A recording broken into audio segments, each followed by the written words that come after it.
Welcome to the party today. Not that it's super exciting, but another day, another trying to make things a little bit easier. Um, One of the few things that has been brought up, and you know, like I'm having like serious deja vu right now. Like I'm trying to remember what I was working on. Um,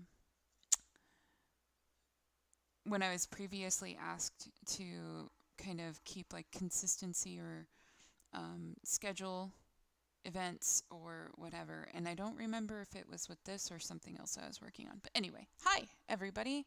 Uh, I am Mama Lynn, and I am here and I am ready um, to, like, let's talk about it. Let's talk about something.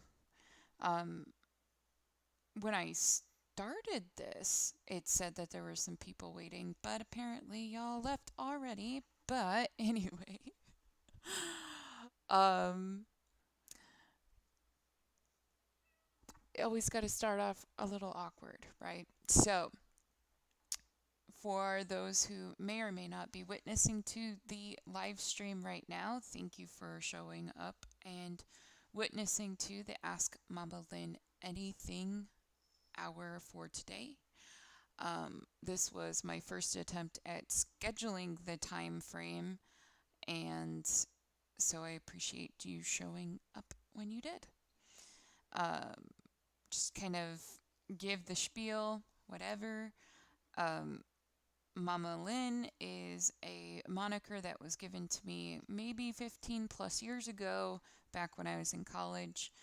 It is related to a tendency that I would have where I would hang out in the lobby of my dorm floor, typically putting together a jigsaw puzzle. And I grew to have a reputation where I was the lady who did jigsaw puzzles, and then I became Mama Lynn as people became more and more comfortable coming to me to talk to me about life's issues. And yeah, one of my good friends, who's still my friend to this day, called me Mama Lynn. It stuck. I go by a couple of different names on the internet depending on what I'm doing with my life or what we're kind of, you know, looking to accomplish. So, um,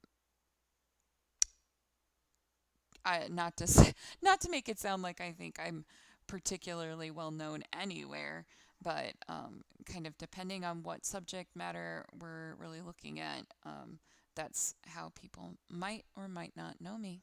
So today, uh, like what I was trying to determine when I was deciding what kind of topic we could kind of centralize around today, um, I was thinking about some of the things that the few people who have consistently engaged with me so far have mentioned when it came to what can we talk about. Um, so you may have witnessed over the course of this weekend, we had a discussion on Saturday night that was it Saturday night? Yeah, it was Saturday night. It was late night on Saturday night, but we had a discussion about just the experience of living with anxiety and managing certain life impacts. And it was the first experience that I had holding that conversation with somebody who felt most comfortable giving their responses in email. So if that seems like something you might be interested in, I highly recommend going and checking it out. I know that the stream from Saturday was like 3 hours long. Most of the conversation, like the first hour on Saturday, was mostly about just kind of my historical experience with anxiety. And then the last hour, hour and a half was really much more focused on the topics that were brought up via the email. So, speaking of the email, which is why I was talking about that kind of generally, in the description of this live stream, there is an email address. That email address is for anybody who is uncomfortable asking their questions or providing a story or topic for discussion. If you're uncomfortable doing that in the live chat, you are more than welcome to email me. I do get that notification in real time while I'm sitting here. So the minute that I see that email come in, I will go read it, and I won't share your name, but unless it's specified to not share it with the actual live stream, I will either condense what was written, or in the event that it's like a story that has context and everything, I might read it word for word.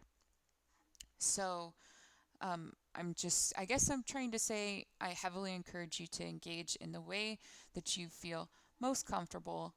Um, I know in some cases that is simply having a voice that you can listen to, become familiar with, and kind of just have the comfort of knowing that other people exist. So if that's where you're at right now, I am more than happy to be that voice of grounding for you. But yeah, in the meantime, like, let's have a chat. So, like I was kind of getting at, and then I went on my typical tangent way. I was trying to think about like what could we talk about that has been brought up to me, and anxiety was one of those things that I personally have been dealing with, but it's also something that has been brought up where people would like me to discuss some mental health issues just because of my background and kind of just my general ability to discuss those things. Uh, so, the reason why today is focused around chronic illness is that it's another thing that has been brought up as a good discussion point, especially during the pandemic. So, I thought, why not? Like, let's have that conversation. Let's talk about it. Let's get more comfortable with the discussion that surrounds what it means to deal with long-term impacting chronic illness. And there's Timber. There's Timber. Meow. She's made her appearance as always, almost on cue. She had to go scratch her paws on her playhouse. I have this big box that I got um, during during the transition out of my last job, that we have since kind of turned into a little bit of a playhouse for the cat, and she seems to like it. She's preparing her biscuits now, and she'll probably settle down. And so I apologize for the distraction, but gives me an opportunity to be able to kind of share this out, and potentially get a couple more engagements going on. Because the best thing about this channel, um, obviously, I can talk a lot. I am fairly comfortable telling my story, and uh, definitely comfortable answering questions when posed to me. But I think it's just far, far more interesting if people who are watching uh, end up posing questions or saying that this is what they want to talk about. Because otherwise, we just kind of follow the train of thought that I have today. So let's see, what should our caption be to the hundreds of people on my Facebook list that don't pay attention to me? So let's see here. Let's see, looking to have a conversation. Well,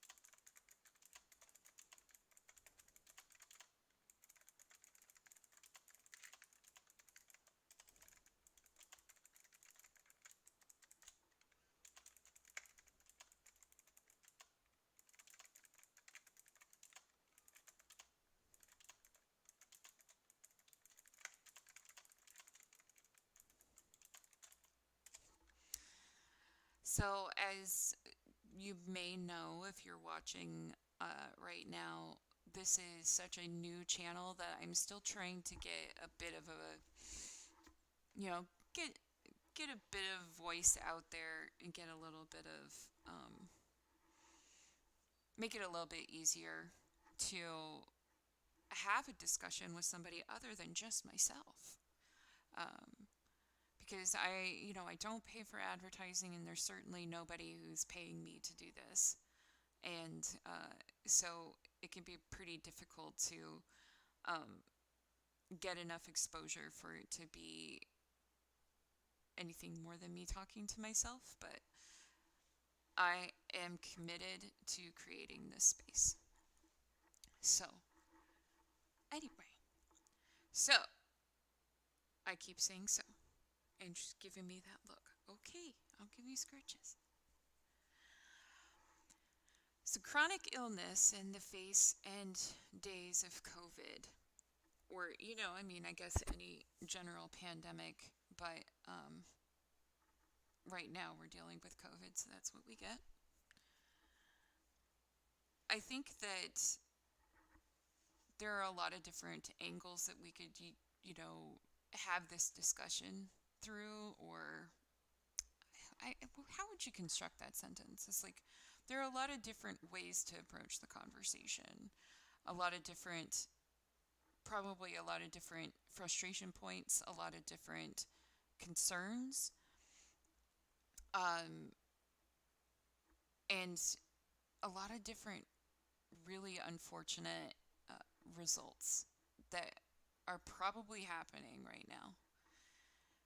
But let's kind of go from the beginning and like talk about what has been developing so far. Because as everybody knows at this point, COVID 19 is called such because it started in 2019, but it was generally towards the end of the year. It started in another country, so here in the United States, and very much so here where I live, which is the middle of the country and a fairly, conservative ish area without a lot of, we get international travel here, but I wouldn't say we have a steady and common influx of international people coming to our airport all the time. So we were certainly isolated from the conversation about how serious it was and how to build plans. So when COVID 19 made landfall here in the United States, it was still just kind of a talking point on CNN. Now, me, I am the kind of person that, like, I was having a discussion with one of my coworkers about it, and, I was trying to get masks, and, I turned one of our cabinets into, like, our quarantine food cabinet with shelf-stable food and stuff, because I knew back in, like, January, February, that this was brewing up to be a fairly significant event for us. But one of the things that I immediately started thinking about and becoming concerned about is what's going to happen in regards to my medical care. Now, I have kind of a frustrating and complex situation that I don't usually talk about all of the details of the situation, but at the end of the day, I think that's just because I can generally manage the situation for myself. But I've mentioned on previous streams the number of providers I have to interact with. But when we start talking about, okay, so here's COVID and things are starting to happen, started to be mentioned like we're going to space out our patients and we're only seeing 50% of the level of patients that we were previously seeing because we're trying to create space. And then we had around like that March, April time frame, hospital systems and doctors started really heavily pushing the telehealth and those types of service provisions. And we see this graduation towards more and more and more impersonal medical care and more restrictive availability in certain circumstances. But at the time, like, I was still able to kind of go and get the care that I needed. It just had to be spaced in a certain type of way. And then it was like we all got blindsided. And suddenly there was basically an announcement that came across. I got an email from my doctors. And since I have, you know, 5 or 6 different medical care providers that I have to see on a regular basis. Like I visit pain management, I have primary care, I have mental health care providers, I see physical therapists. Um, all of these people had to issue the same letter. So I got all of these letters saying we're no longer seeing people in person. And they start moving absolutely everything to telehealth. Well, if you're like me,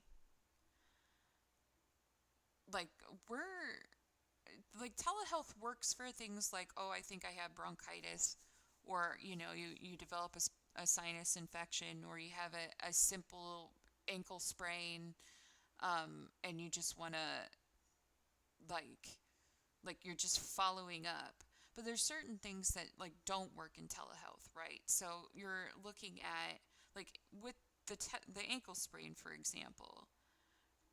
If you've hurt your foot in that way, how do you get the initial diagnosis that it's a sprain versus a break versus a muscle tear or whatever without going in and seeing the doctor? How do you express to your medical care providers that it's serious and that you can't wait this ambiguous amount of time to see somebody? Like, how do you get yourself set in that priority? And I think people who don't deal with chronic illness were worried about those things because they're not used to dealing with, the congestion of medical care providers. Um, but it's, suddenly everybody's concerned about it. And I'm kind of a little bit scattered right now. I'm trying to reorient the way my brain is.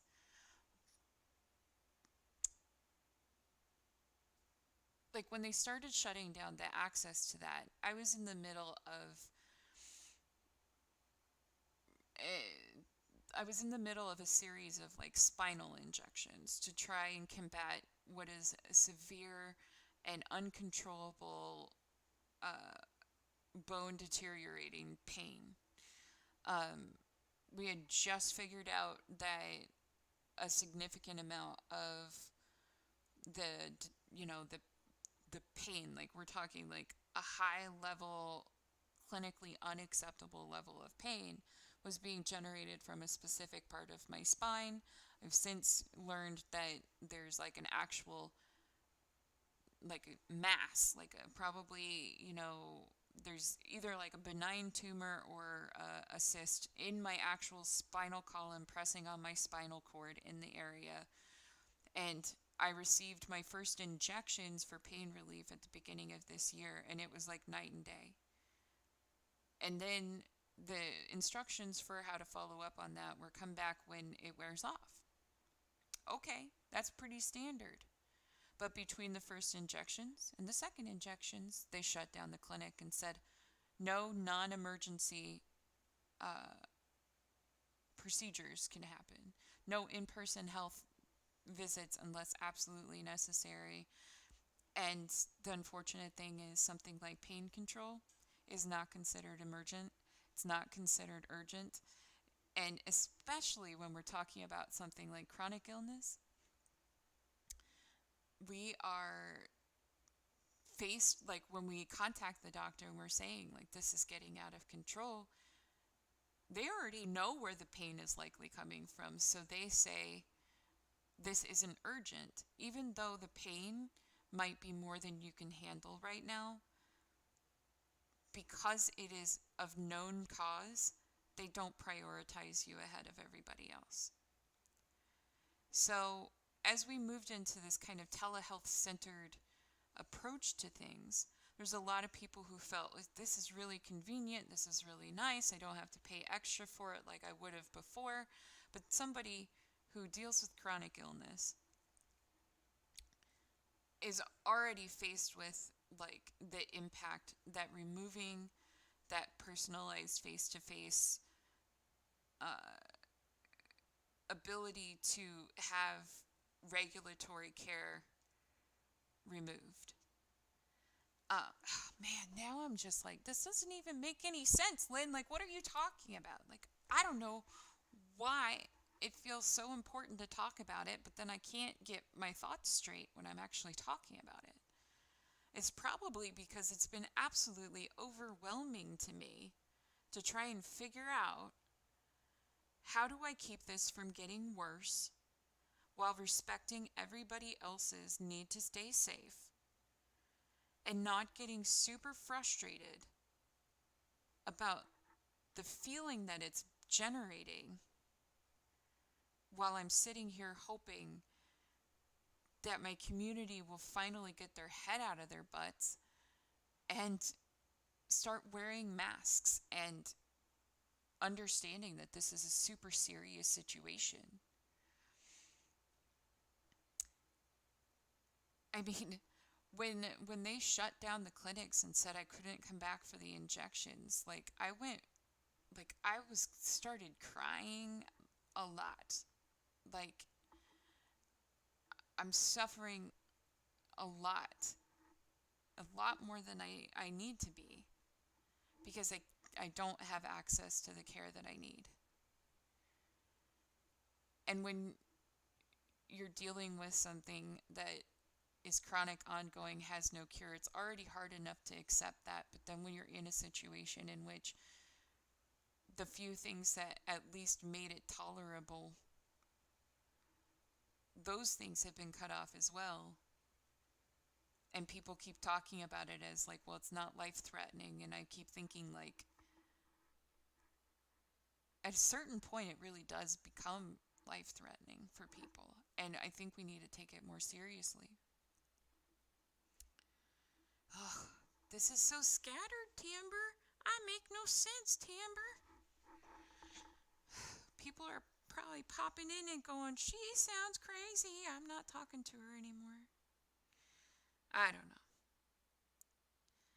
But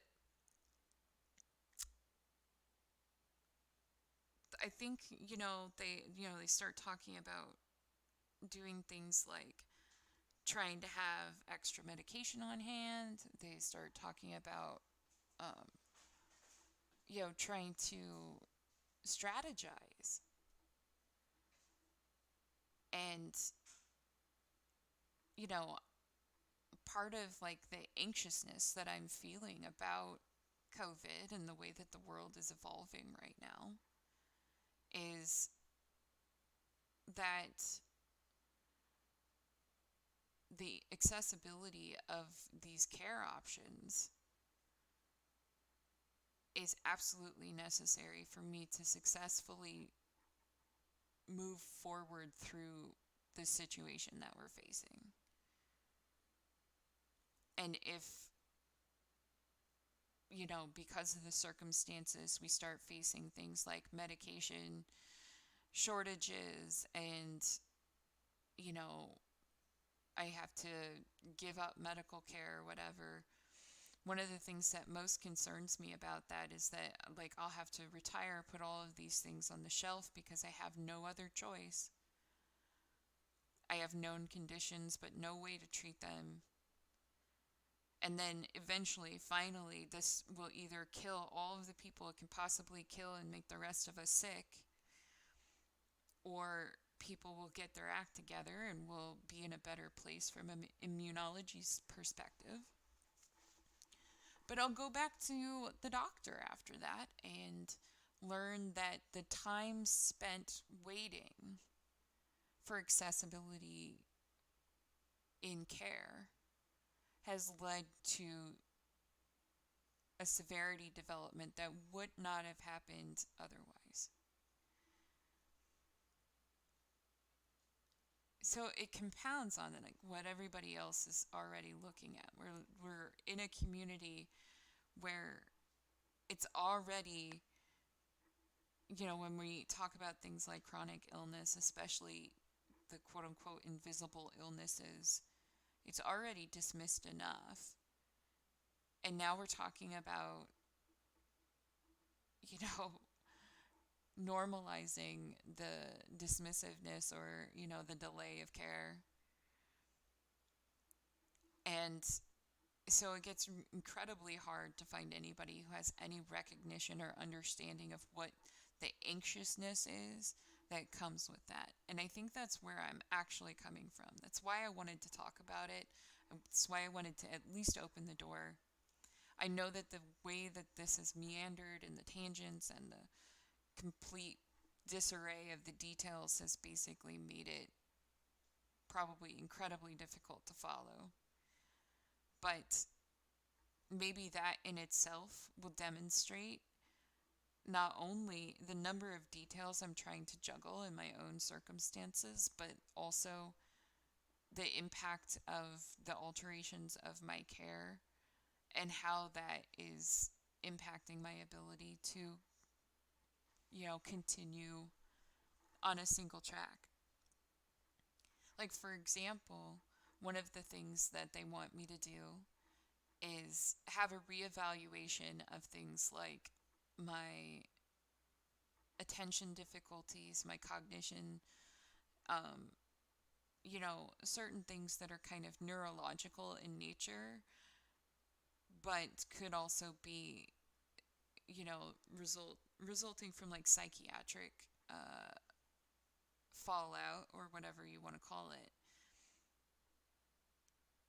But like I get caught in a net there because I have to switch to a new provider because my provider from before is now working in the hospital, and so like he can't see me anymore, so I have to transition to someone new. When you transition to someone new, a lot of times they don't want to do it in telehealth, so then you have to wait for the next available in-person appointment. And if they keep shutting down appointments, or they push you out for 3 months while waiting for, a safe space of time. Like, that's literally delaying your ability and access to care for months. And I understand why, and I understand that it's necessary on a certain level, but I don't, like, it's very hard to incorporate and accept from a chronic illness perspective.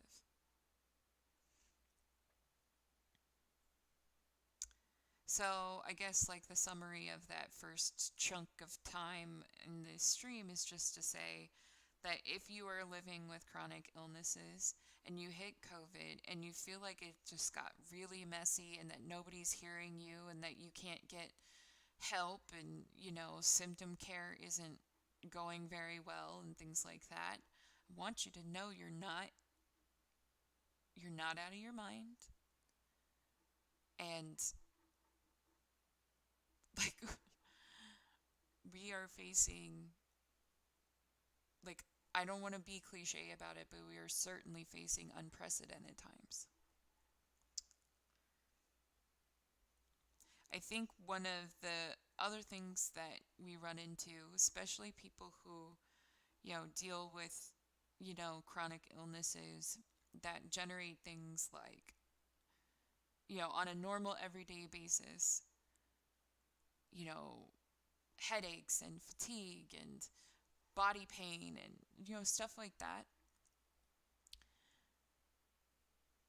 It's very difficult to understand based on just the descriptions that they give us about, symptoms of COVID. Then the question becomes, how do you differentiate between the symptoms of the conditions you know you already have and COVID.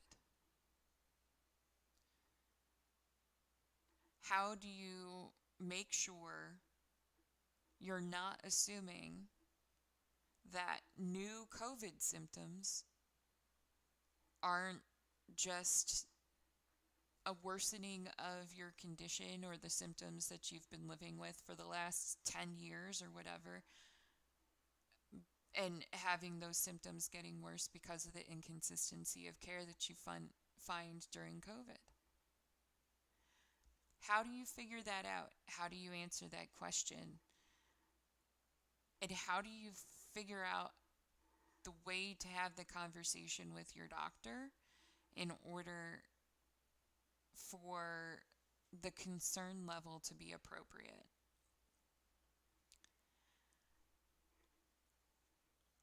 I honestly, the idea of figuring that out was incredibly intimidating to me. And I'm not sure I've even figured it out at this point. I think at this point I've just kind of accepted the fact that I probably won't know, and I probably will have to get fairly sick with COVID before I can differentiate between what it feels like to have a bad day with the collection of conditions that I live with versus the early stages of COVID.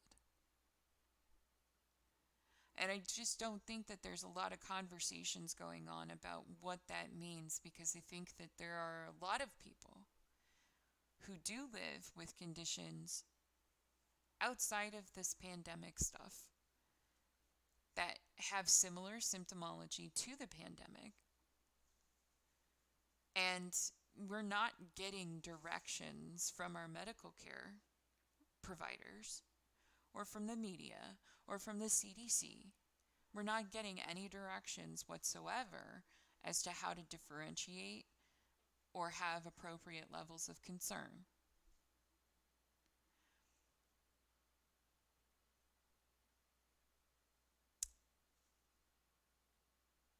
I have watched people suffer injury, irreversible, permanent injury, since COVID started because of this mistake.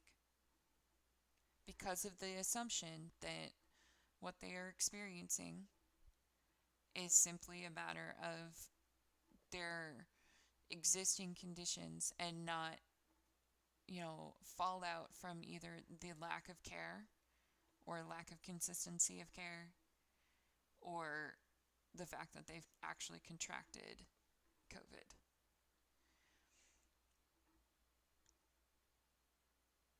So then the question becomes, like, how do you keep yourself out of that trap? How do you keep yourself from not only having things get worse while you wait, but also, like, how do you advocate for yourself? Now, at this point in the world, like the way, at least with the US, think that the majority of health systems are now enabled with like email systems and stuff. And I'll tell you, I feel like probably if you canvassed my doctors, you would get mixed reviews about how they feel about how involved I am with my care. I'm not the kind of patient that walks in and says, "What should I do?" and you tell me what to do and I just do it. I'm the kind of patient that I educate myself about the conditions you tell me I have. I read NIH studies. I sign up for clinical trials. I try to have modern information, and then I go to my appointments and participate. I like to think that doctors enjoy that engagement, but I know that it's very frustrating sometimes too. But since COVID has happened and we're all telehealth, those conversations are almost all via email. And I guess I would say that if you haven't signed up and initiated the utilization of the email system that your medical care team might be able to use, you absolutely should. You should absolutely be engaging and documenting. And if you feel something new, email them. If you are experiencing something weird, email them.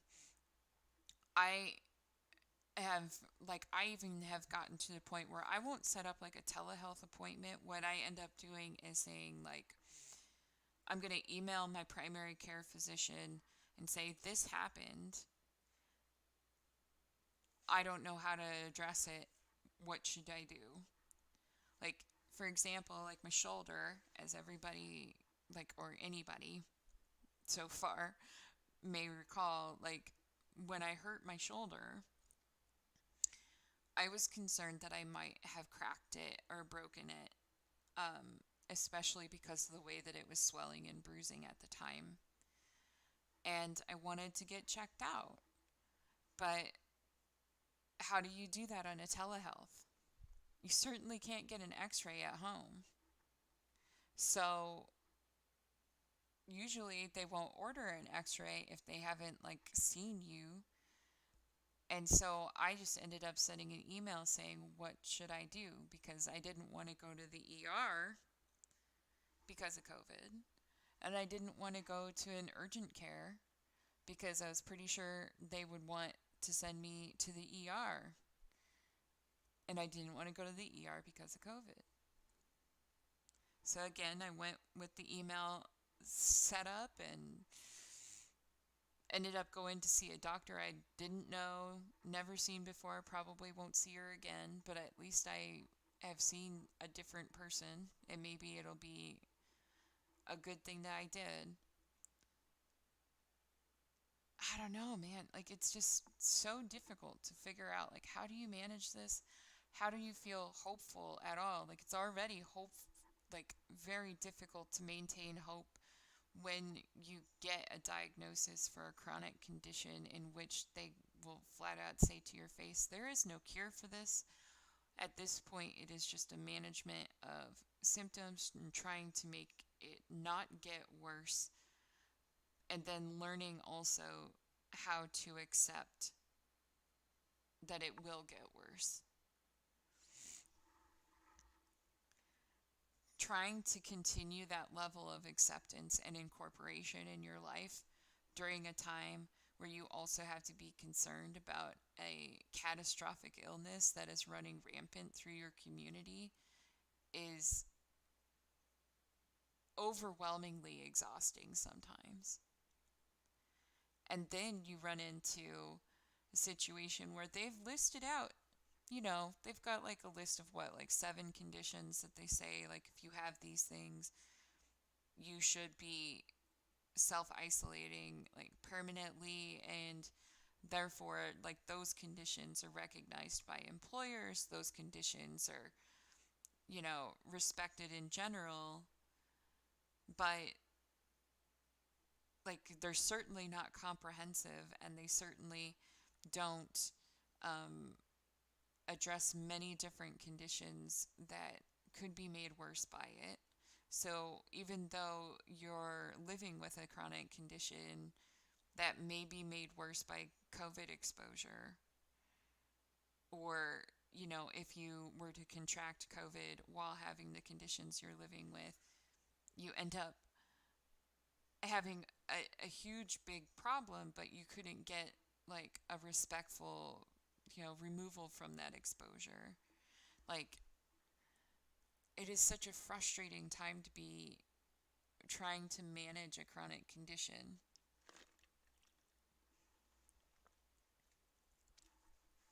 I don't know. I feel like this whole thing just doesn't make any sense. Like, what I've been talking about. And like I'll be tempted to just end up deleting this whole thing because like who's gonna want to talk about this? Like who's gonna want to listen to it or whatever? But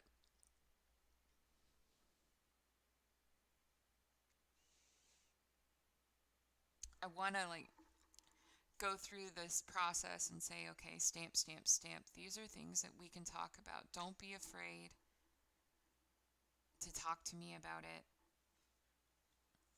Like let's find a good strategy. Let's figure it out. Let's answer the question of how do I make this better? Because without actually opening the door and having the conversation about how like what you need to do to make it better, you you'll never get there. So, I don't know. It sure has a lot of echoes of not so hopefulness though.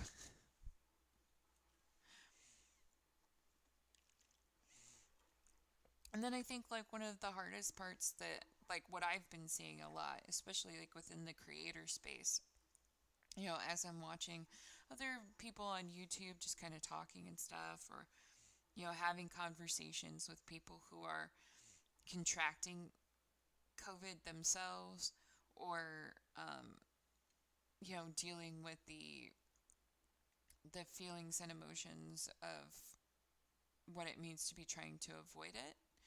Like it can be frustrating to witness to those things in itself because I'd like to say that we should always be, respectful and deferring to other people and trying to help everyone find a level of comfort. But I've been seeing this trend, which is people who have been living for years with illnesses that cause profound fatigue and headaches and pain and, coughs and difficulty with breathing and, all these different things that are associated with COVID. And they've been practically shouting, they've been crying, they've been begging for people to give enough of a shit. Not even just like for them to, um, like, we're not asking for a cure, we're not asking for a fix, we're not asking for somebody to pay our medical bills, like, at least, not all of us. We're just like asking for a little bit of consideration and at least an effort to try and understand. But it's always an argument. It's always a struggle. And most of us give up and say, I have to be silent. I have to keep my experience silent.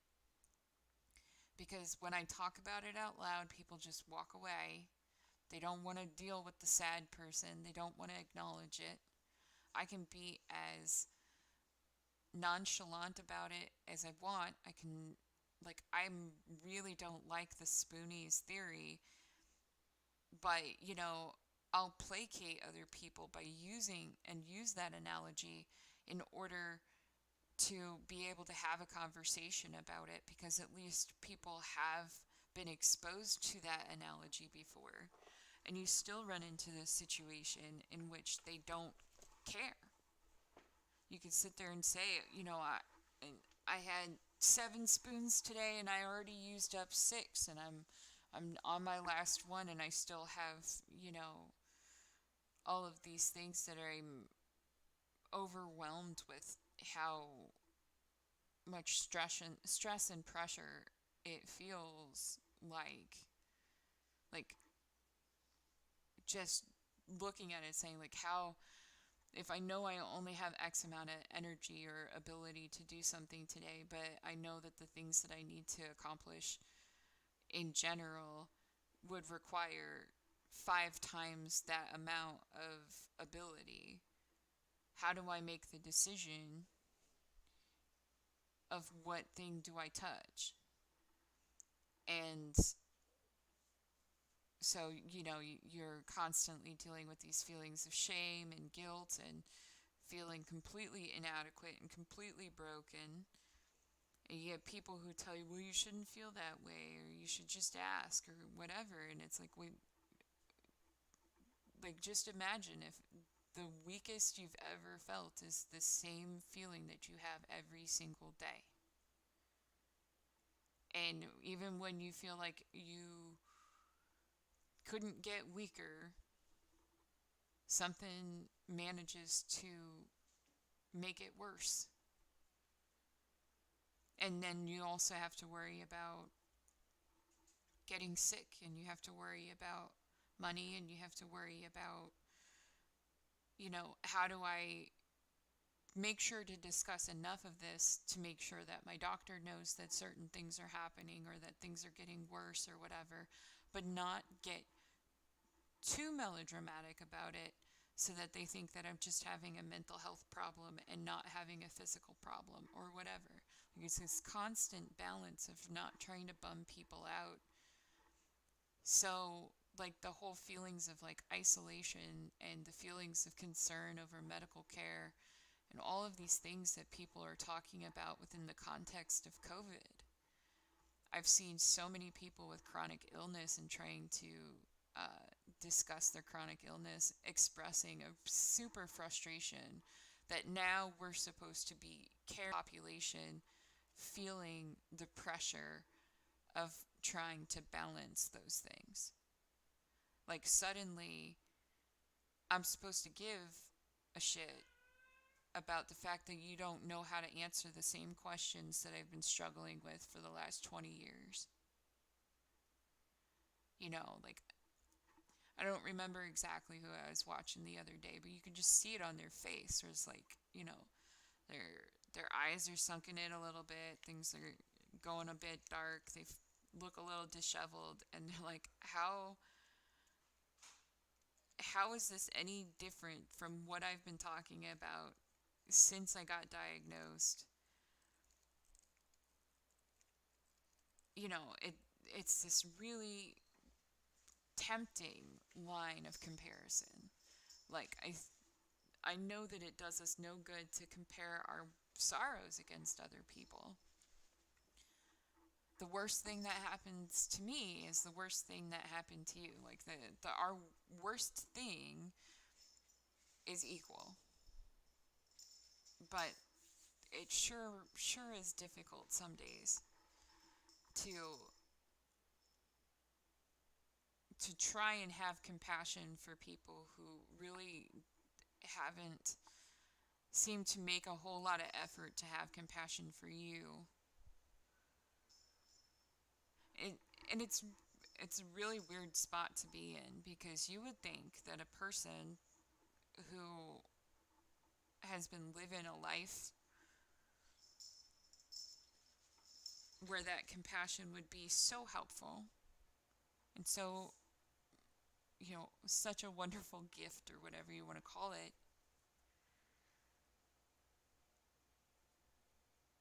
you would think that it might be easier for, the person with chronic illness to give it, give that compassion. But you see so much resentment from the chronically ill right now, I think. And I don't blame people for it. And I know I definitely struggle with the idea that, like, a person is, a person who may have not taken it super seriously ended up contracting COVID. Then they get sick, and then they start talking about what it feels like to have COVID. And then they're able to go and get treatment. The treatment starts helping. They start feeling better, and they eventually recover. And during that time, they are wanting to be taken care of, and they're wanting your compassion, and they're wanting understanding, and they want you to feel bad for them. And it's like, my resentment usually comes in the form of, you get to get better. You get to have the experience of waking up one day and being able to move again and being able to breathe and not have headaches. Like, I mean, total, this is a little bit of a tangent, but I'm like, I think I was maybe like 24 or something when I had the conversation with a doctor that revealed something that like was so new to me. And that thing was that like I thought everybody had headaches every day. Like I have a mild headache pretty much all the time. I thought it was fairly normal to consistently have headaches and to take Tylenol nearly every day and to, you know, feel tired a lot and all of this stuff. I thought that was just life. And then, I'm sitting there having like a discussion about headaches. And the doctor's asking me questions like how many days a week do you, like how many days a month do you think that you have headaches? Less than 10, 10 to 20, or more than 20? And, me being like, well, more than 20. Like, who has less than 10 headache days a month? So, like, the idea that somebody could suffer migraines, but, like, they get one migraine a month and they have a headache for 3 days, but the rest of the days their head didn't hurt. Like, I just remember thinking, like, wait, what? Like, there are literally people who don't hurt.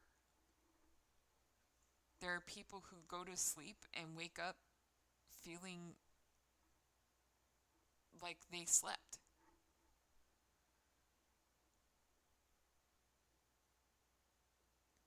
I know I still question at this point when I see people kind of like joking around about it and stuff. Like there's certainly a lot of like memes and stuff like that about, you know,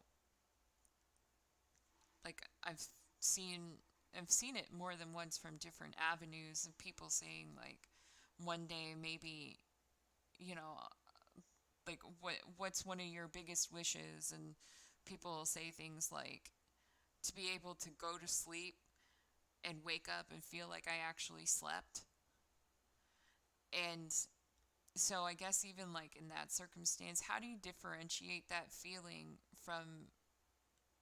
uh from like an actual illness symptom? Cuz I'm sure they're, on a certain level like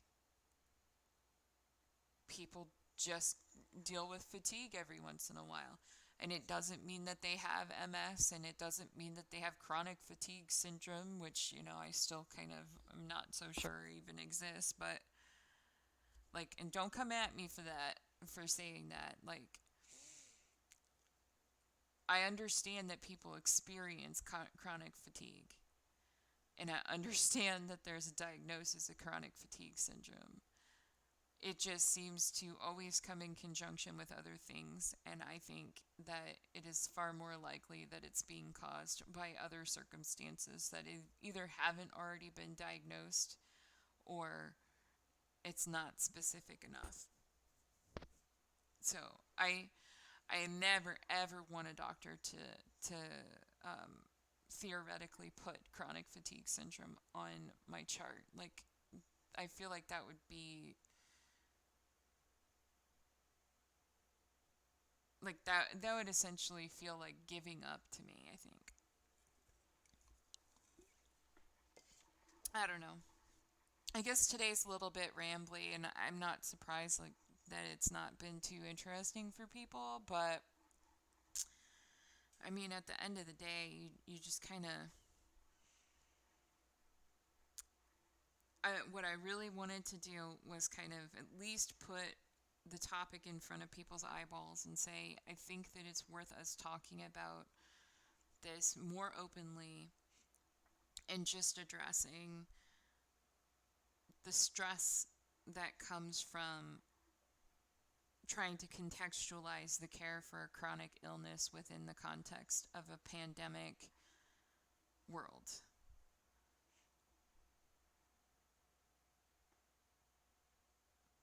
Like, oh man, y'all have no idea. Like, I got so mad when they shut down procedures of a non urgent level at my medical care facility. Like, when my pain specialist informed me that they would not be able to do any procedures, aka they couldn't do another round of injections for my back because of COVID. I probably spent a good 2 days being really, really mad about it. And I wasn't mad at him because he's got to abide by the hospital and he's a doctor, and I'm certainly not trying to, prioritize myself over the dying.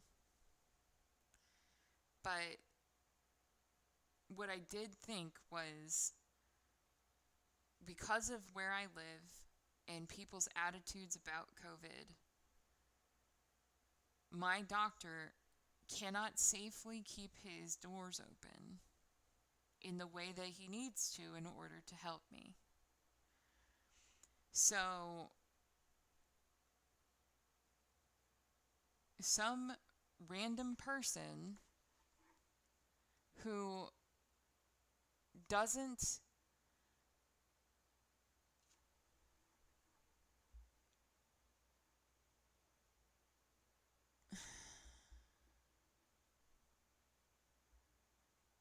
I don't know, like, I'm just in this situation where all these people who don't feel like respecting the situation, they don't feel like it's important or necessary for them to wear a mask, to social distance, to respect anything that the CDC is saying about this right now.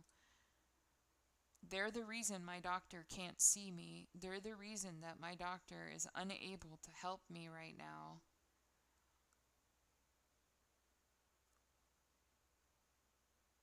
And they don't care.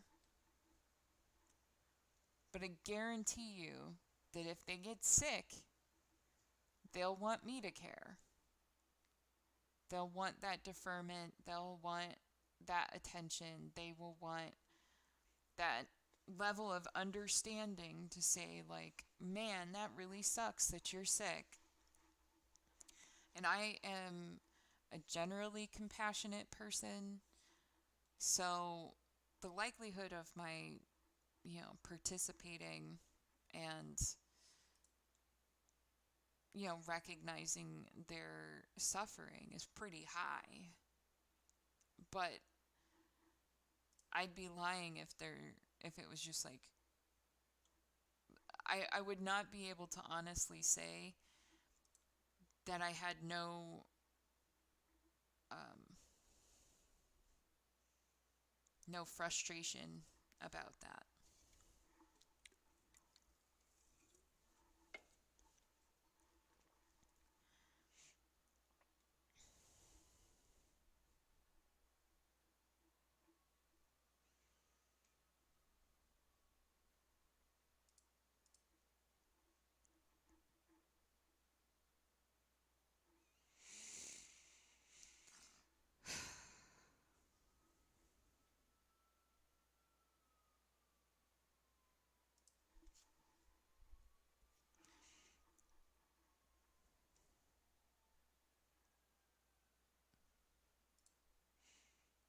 It's kind of funny though, because I've been sitting here, thinking about how I wanted to approach, COVID within the context of my life.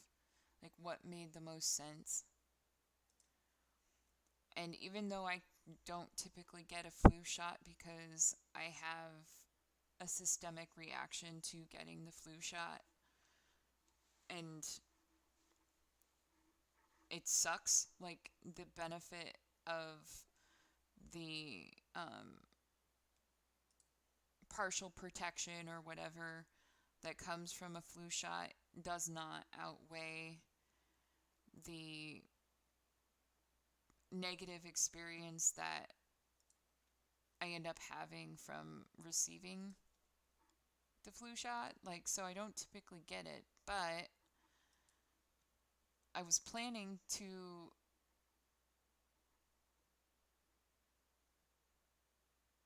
let's see here.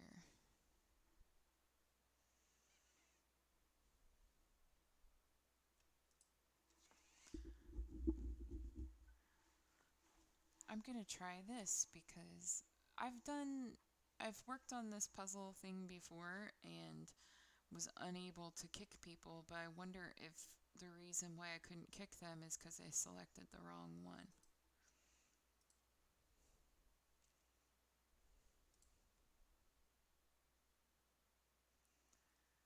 So I guess we'll see. I don't know. I don't feel ranty, but there's a part of me that's just. I'm experiencing some general frustration lately because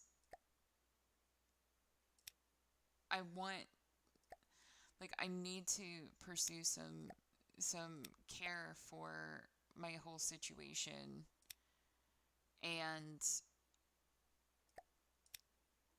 what's ultimately happening is that because of COVID, there's not a clear way of pursuing that care with any kind of ease.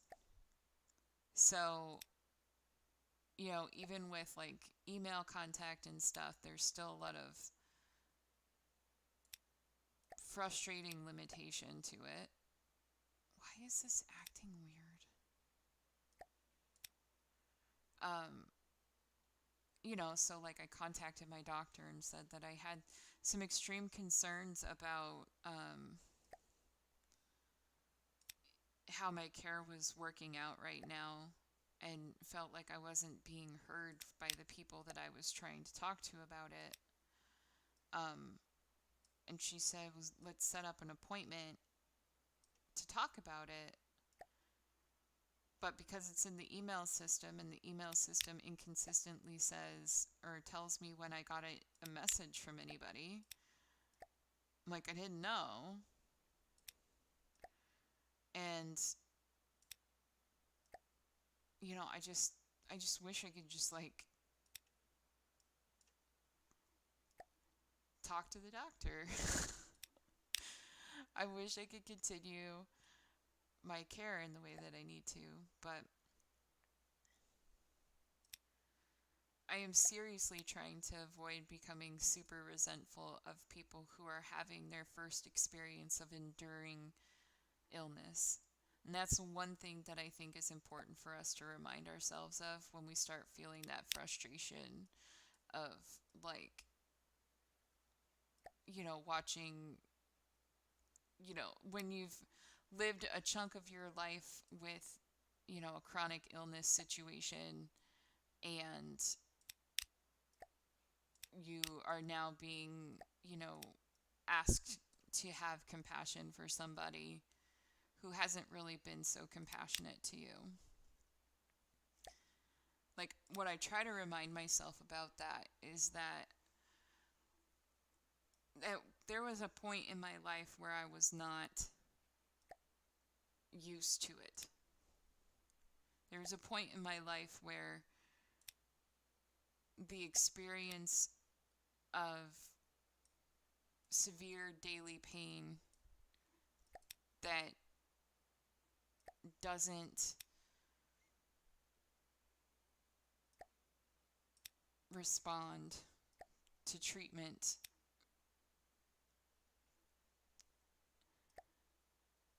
that the pursue, like, I try to remind myself that there was a point in my life where I was pursuing a fix. We weren't looking to maintain or make life tolerable. We were still looking to fix it. We were looking to repair instead of just kind of duct taping things together so that I can make it home, kind of thing. And trying to remember how scary those days were. Because while, some people are going to completely clarify their COVID symptoms, there are definitely going to be people who will be newly initiated into what it means to have a chronic illness after their exposure to COVID. They will, they'll suddenly, like, I'm like really scattered, but I just thought of something I hadn't thought of at all until I'm sitting here just kind of meandering in my talk. But it'll be interesting to see if there are any people who experience, I guess, sort of a revelation. People who maybe they know you, maybe they are aware of what you've been telling them that you experience, and they think like that they understand, and they think that, from a conceptual perspective, like they get it, like, oh, your back hurts. Well, they know what back hurt means, and oh, you're tired. Well, they know what it feels like to be tired, and so like that's been their approach so far in any conversation with you about the situation. But then they get to have COVID.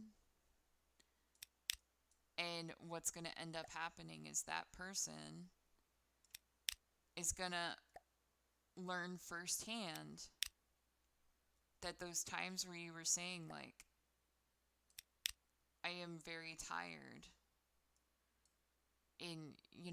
because of your conditional situation, they're going to hopefully have, like, a revelation that their conceptual assumption of what your experience has been was complete underestimation.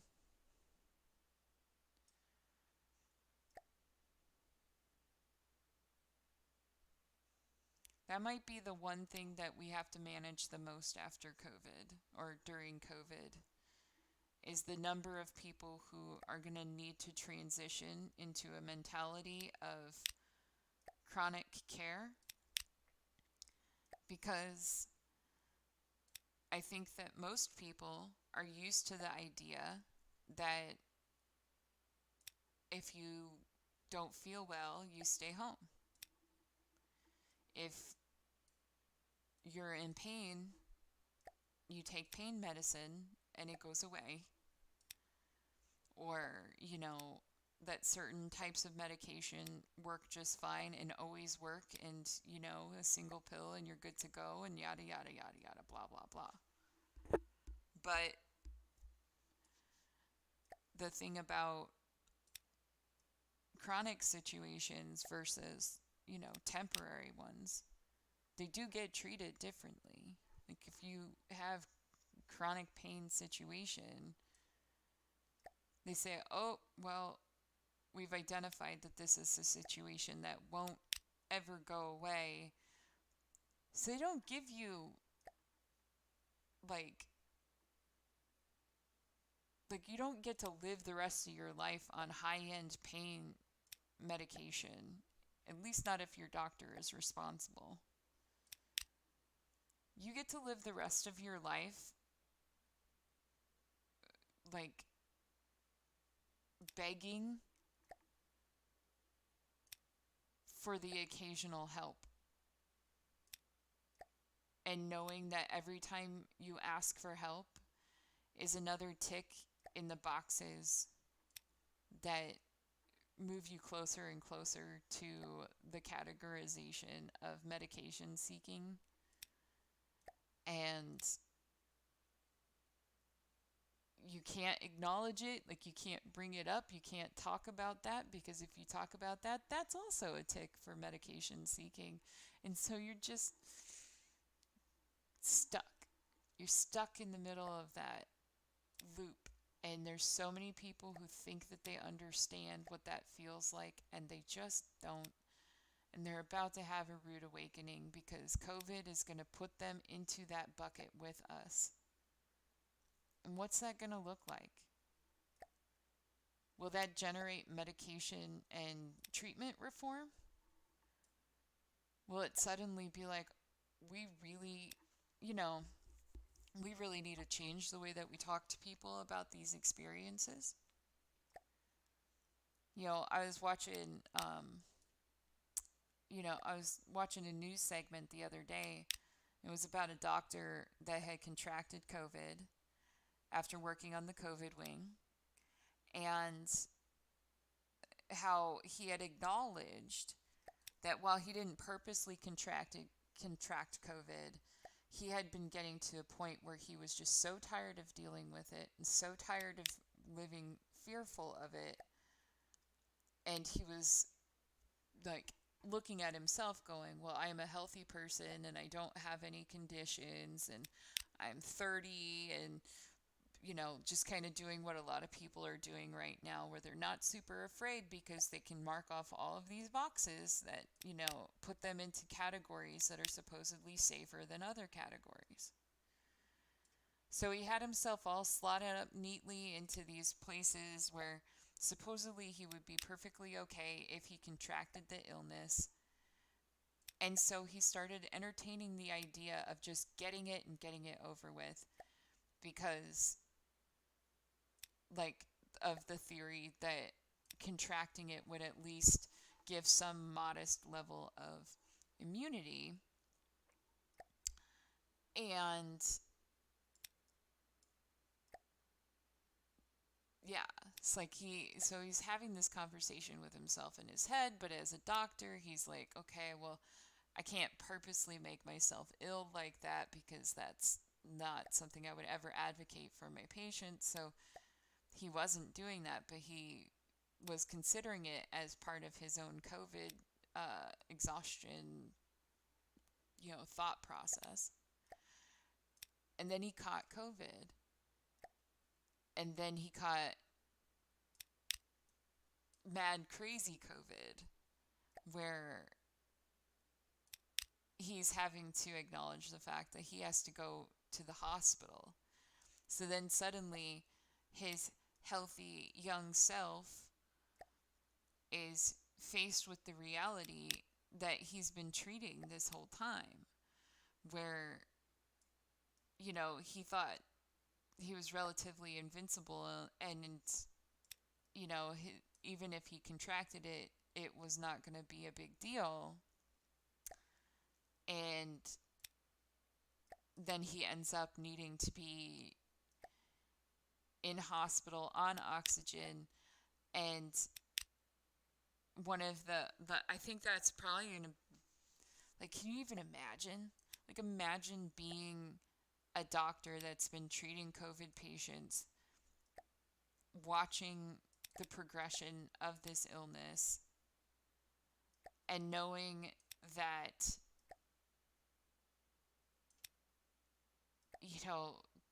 there's a chunk that don't make it. There's a chunk that live with symptoms ongoing. We don't know how long those symptoms will last, but there's certainly evidence to suggest that the body damage that occurs for some people is significant enough to believe that it will last for the rest of their lives. I've heard of people requiring lung transplants after contracting it, and my thought on that is like, okay, so you get sick enough that your lungs get damaged enough that you need a lung transplant. Like, that person couldn't wait for the pandemic to die down before getting that lung transplant. Like, they had to go with,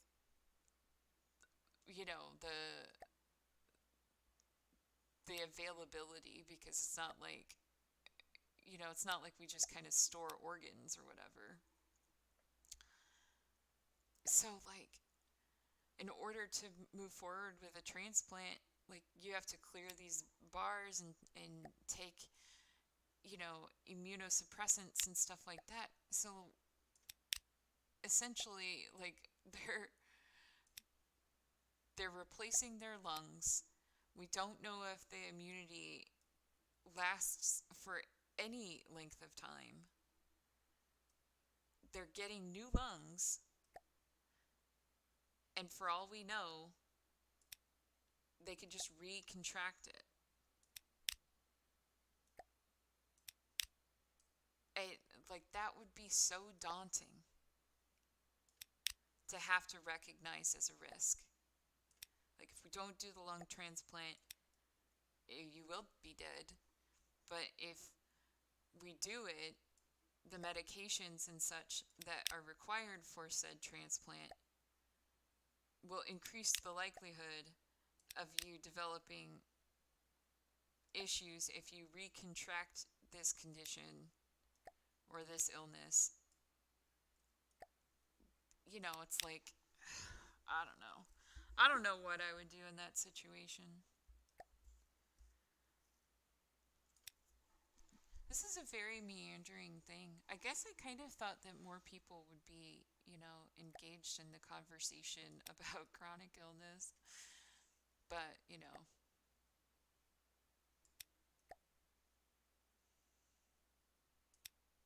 one day at a time.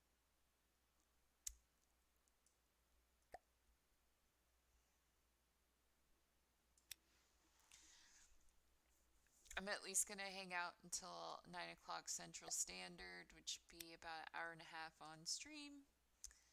And um, doing that because tomorrow I actually have in-person doctor's appointments and therapy like a physical therapy appointment to attend. And they are at like 8 o'clock in the morning. So I kind of don't want to be up until 2 o'clock in the morning just rambling like I've done before already on this channel.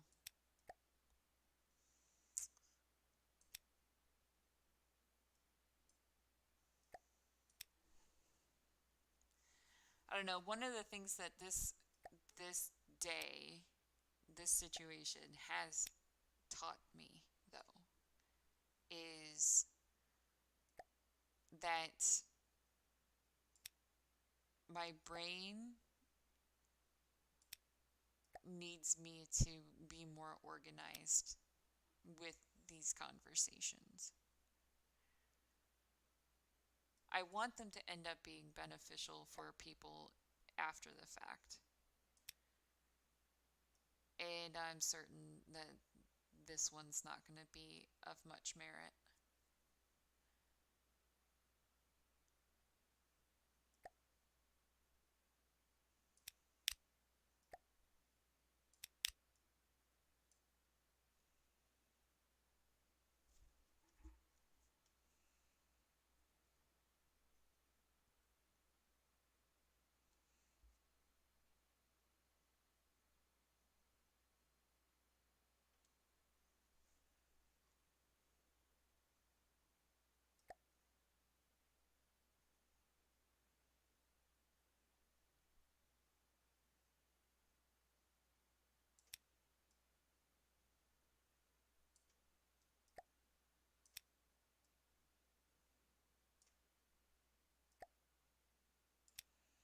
I wish my screen would auto scroll when I pull down.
I think that I probably have annoyingly rambled directionless enough for today. So I think I'm going to shut down the stream and settle in for the evening.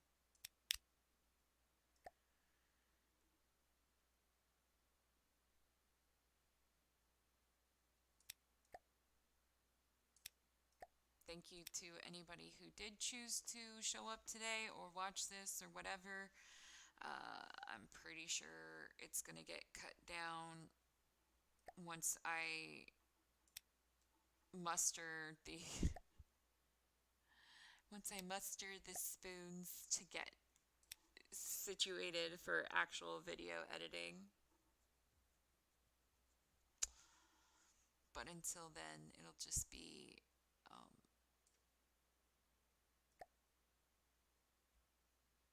something that I go, oh, just don't look at that. So anyway, um, I highly doubt anybody made it through this entire stream, but if you did, if you kind of skipped around, if you got to the end, I'll just say that your general presence and support is always welcome and appreciated, helpful, and all of that. All of my links are down in the description, and follow the ones that make the most sense. Definitely submit questions, concerns, topics, whatever, to the email address of mamalyntq@gmail.com. Let's have a conversation. Let's make it happen. Let's be better together. But like not in the Joe Biden way. Just like, you know, better. Anyway, I'll talk to y'all later, maybe tomorrow, maybe Wednesday. Either way, it'll be sometime later this week. And until then, take care of yourselves and